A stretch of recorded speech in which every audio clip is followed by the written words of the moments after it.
Hello everyone and welcome back to the channel. Today's part we will be talking about Houdini part 3, where I'll be showing you how to set up a viscous fluid and how to drive shader parameters with all that fancy stuff. So this is my R&D video where I was showing you how, or I was just showing off what I was able to do with Houdini using bubbles, viscosity, changing specular roughness and transmission roughness and all that. And in this part, the final part of this series, where I'll be showing you how to set this up. So back in Houdini, we just starting where we left off in the previous one, where we have our little scene right here, and this is our simulation like that. So now we have liquid dropping, we have particles within it and all that fancy stuff. We have set up all the shaders, everything is hooked up. So now let's go into shading side of things. So I just hit save, and now let's just start off with this frame here. Go to our render view and hit render. So the first thing what I want to do is just work on the car material, the car paint. I go into the ball exterior car paint shader, and I just want to use a preset which is set up metallic blue flakes, which will change my look to this. And obviously you can change all the colors you want, so we can change our flake color to be a different hue, maybe go into a kind of a yellow for the flakes, and then we could do a similar color. We go to maybe a orangey red for our base metal, and if we have base, we can have that as red or something. It's not that visible anyways. So we can change the roughness of the flakes, so we get more pingy or more rougher look on this. And this is kind of the car paint. We can change our flake scale or increase the density, whatever you want to do. So more flakes like that. It's more golden. Let's go in a more red tune. More saturation maybe. Yeah, let's just work with that. That's pretty cool. We get the nice orangey flakes and our sphere. If you want to add some breakup, you can just fairly easy create a Wall-E shader or some noise shader for the car paint. Let's just use a cell noise. It's not the ideal one for this kind of thing, but let's just hook up the red to our surface shader. If I can actually connect it up like that. And I just want to change the scale, something like that. We can add a cell noise, which is not that cool, like a Wall-E maybe. It's not the best for noises, like just breakup noises, but it's something, right? So let's just use a range, hook this up in here. That goes in there, this goes in here. So now we have a range in the sky. Smooth step it, and we just want to have maybe 0.2, and our max value should be maybe 0.5 or 0.4. And this will connect to the specular roughness of the code. So flake roughness, oh no, sorry, not flake. I'm talking about coat roughness like that. If I hook up the shader again, now my coat, this section here has a breakup on it, and you can see it's way too much. So I definitely want to go lower on my output, maybe 0.1. So now we have a little bit of breakup in this, in the coding, which adds a little bit of variation. So shift drag and you can get this little rectangle, and I want to work next on the internal part of the ball. Nothing crazy, I guess. We can just have a maybe a darker base color or something. Just, oh, it's actually metal because it's the screws as well. So let's just bring the metalness up to 1, like that, and we can change the roughness. Let's just see, base needs to be 1. So now we have that. Metal shader, reduce the base color maybe by half to get a darker metal, and increase the roughness. All right, so this is my little spheres, my little metal shader, and we can also connect a round corner shader, which actually is a good touch to soften the edges. Hook this up into the normal. We should get round edges immediately. You can see how round everything looks now. change the scale maybe by half, maybe even more. So now we have, it's a bit too much. So now we have the round corners shader there, and I want to have this actually on the bottom part too. So let's just go into the ball exterior again, and in here I just want to create another round corner shader and hook this up to the code normal as well. So now we should have a normal on this guy too, maybe half the radius. Yeah, that's better. Let's just get rid of the selection grid 04. And now we have also round corners here and here. You can see there's a nicer spec response up there.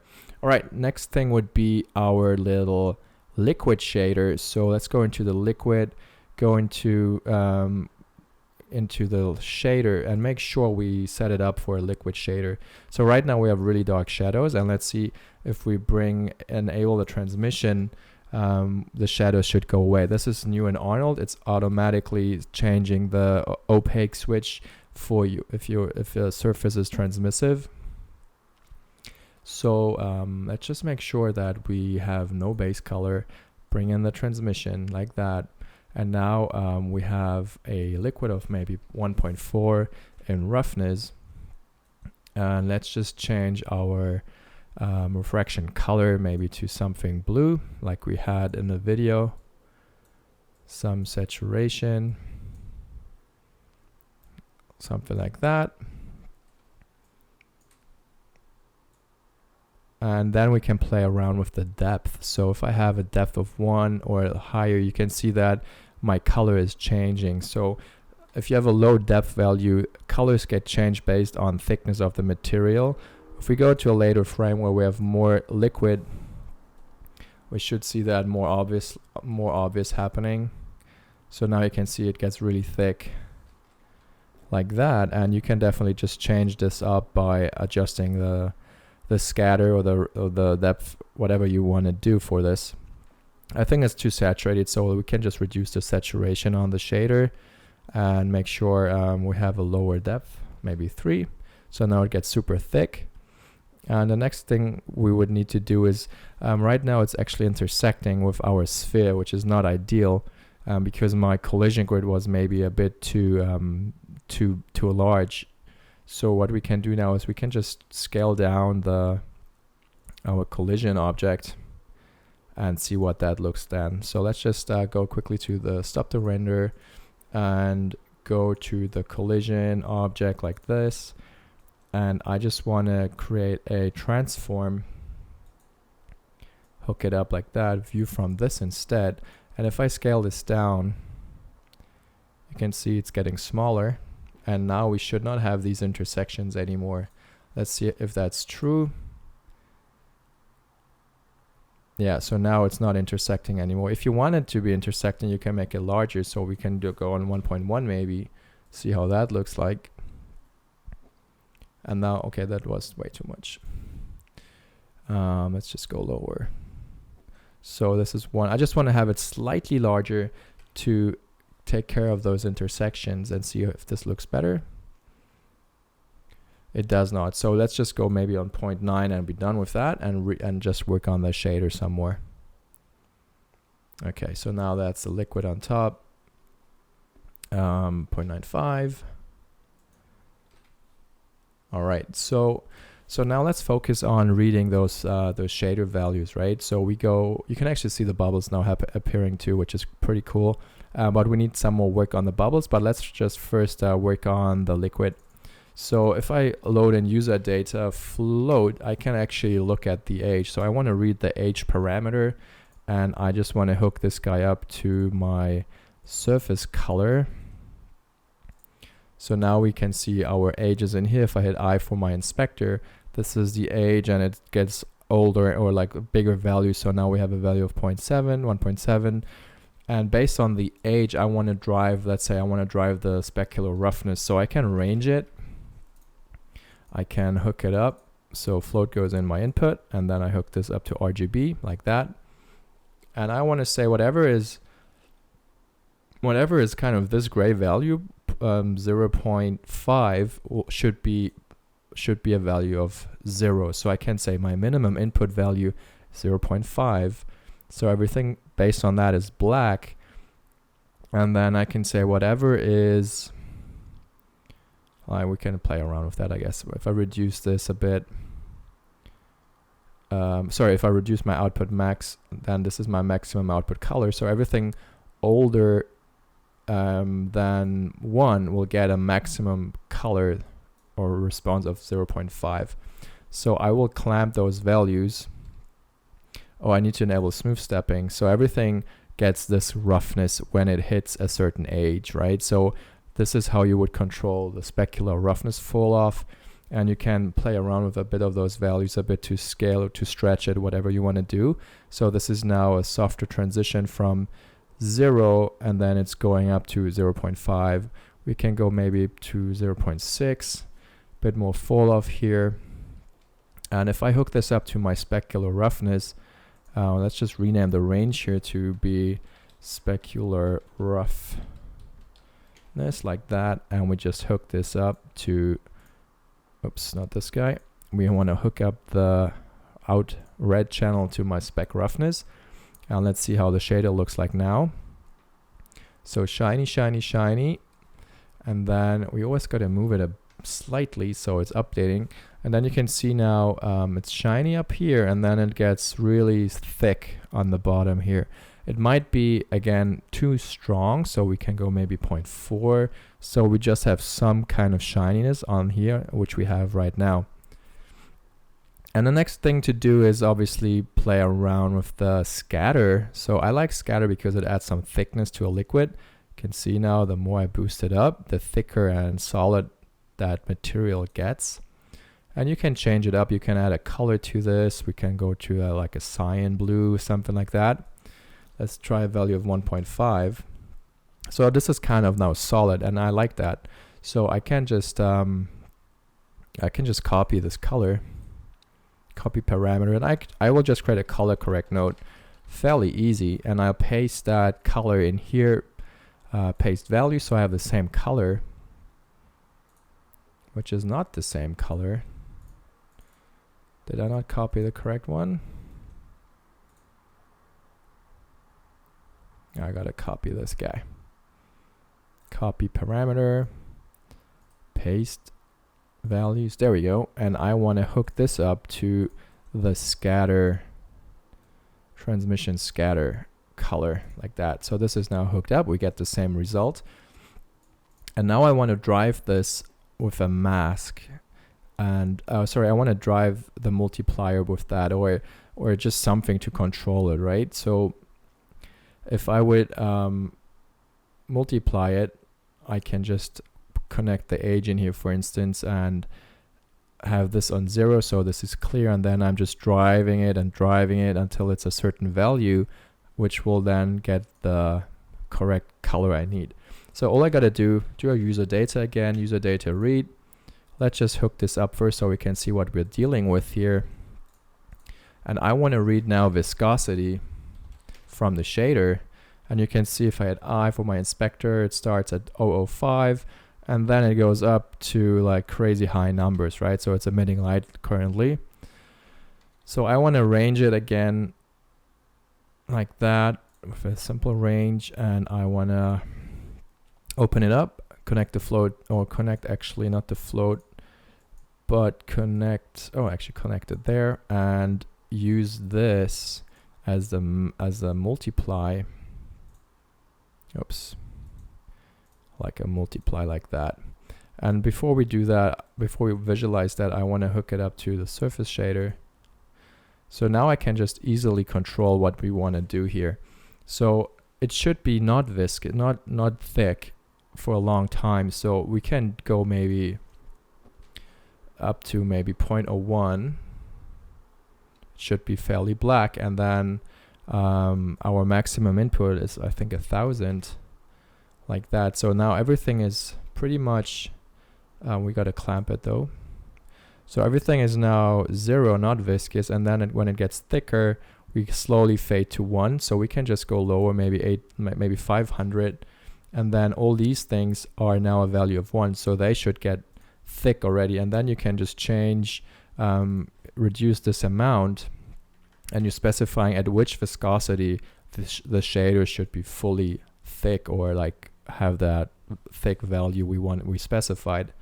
You can see the transitioning. It's a bit abrupt, but I think it's working very well. So we can go up to 250 maybe. So up here it's still fairly liquidy, and then it gets thick. Or we can go even lower on 50 and not everything older than that. But let's see how it looks when I visualize the shader again. So now you can see we have the nice see-through color at the top here. At the top here, and then it's fading into that thick material, which is pretty cool. Now what we can do, we need to work on the bubbles. They are still gray, and bubbles need a bit different approach because they live within a liquid, so you cannot use the same IOR for that. So if I go into the bubble shader and I go into my transmission, I change the base, it should be kind of a glass bubble. It's air, right? Sorry about that. So now I want to bring in transmission again. I don't want to have any roughness on this. So now this is the bubble, and it looks a bit odd because it's super specky. So what we want to do, we want to invert this, and to mimic an interior IOR, you would just invert this, divide this by 1 divided by your IOR, which is then the inverted one. So it's 0.667, which is now the IOR for my little bubble. And this is kind of what you're going for. And you can see now how the bubble looks within here, where it's not thick. Like here, you can see it's nice and reflective. And then when it gets thicker, you can barely see it. So this is kind of the effect which I was going for. And you can also drive that also with certain parameters. You can make it like based on its p-scale value. You can change its color or something like that, but it doesn't really make sense because it's just an air bubble. And then let's just try to play around with the liquid.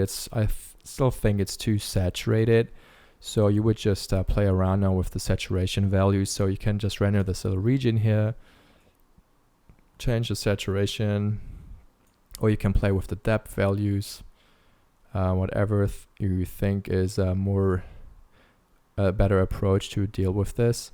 I like the depth because once it gets thick, or like a certain thickness, you get a different color. So I kind of like that idea. So we can just play around with the saturation. We can also change the color maybe to a bit more cyan-y, like that maybe.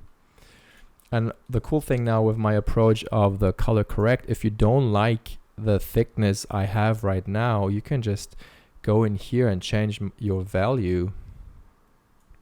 And you get you can just tweak it based on the color correct node, and it will not affect where it's happening. That is fixed with the range here, which we have set up.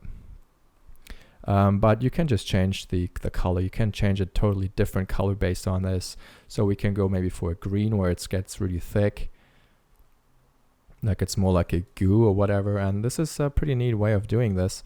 So let me just set up maybe depth of field, and then we can render this in a higher quality. So if I go up a directory, Shift W for my little outliner thing, then I go to camera, and I go to Arnold tab, depth of field, enable depth of field. It has a focus distance, which is great.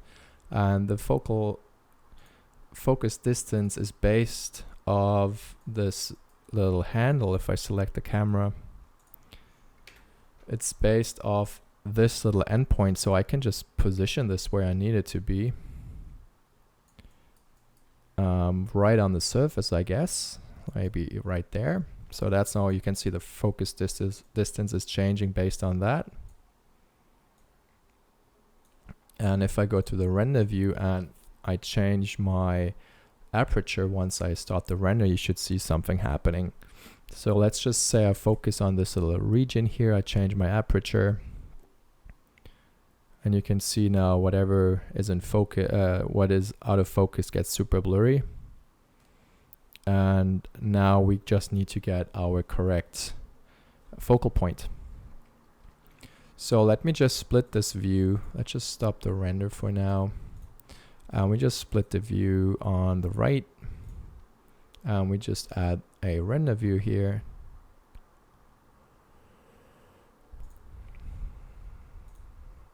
And let's render. So it's generating the scene again. So this is now what we have right now. Just hit D to disable the tiles. And something in the front here is in focus. I'm not exactly sure if it's maybe this. No, it's definitely not that. So now you just got to find your exact focal point, which you're going to go for. And then you are able to, or happy to render this. So if I want to focus on the liquid stream on the top, I can check the y-axis here, which is also where my focal point would be. So I can just move it back slightly. And now it's right on the edge of the surface, which should be where I want the focus to be. And then you can just play with the aperture. I think a value of 0.2 is pretty good. It's not too out of focus. You can see the background here, how soft it is. It's actually still super blurry. So let's do maybe 0.15, 0.1. Yeah, I think this is pretty good. And now let's see if I change up my samples a bit. It's very noisy, so we got to go to my render settings. In here, do my AA samples, maybe go up to 8.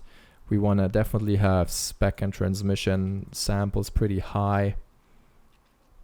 Let's just disable progressive render and go into my system and don't do progressive AA. So this should give us a final step of the render. It takes a bit of time for a tile to finish.